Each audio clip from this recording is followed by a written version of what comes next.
که چیرې ستاسو درنو پیرودونکو د برېښنا میټر له 5 کلونو په کمه موده کې له کاره لویږي، نو تاسو ته جبراني خساره درکول کیږي.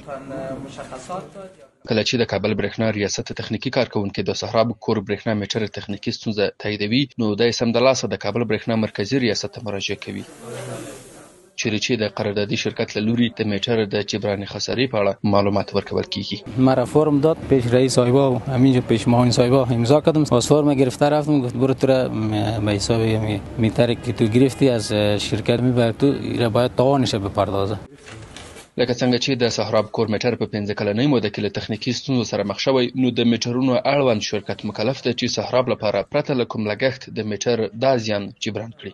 باز من رفتم اونجا فرم گرفتم، باز شرکت باز اونجا برای من فرم را درج کامپیوتر کرد، برای من یک دونه میتر نو تسلیم کرد. شرکت برېښنا آوردم، من کارشم بخیر خلاص است.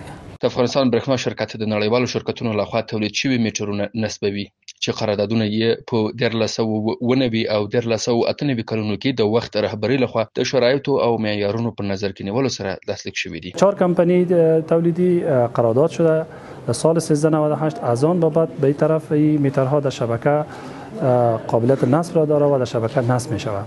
که ستاسو میټر په 15 کلنۍ موده کې له تخنیکي ستونزې سره مخ شي، د افغانستان برېښنا شرکت د قرارداد له مخې له قراردادي شرکتونو سره همداسې شرایط لري چې باید هغوی ستاسو لپاره د میټر تاوان جبران او درکړي.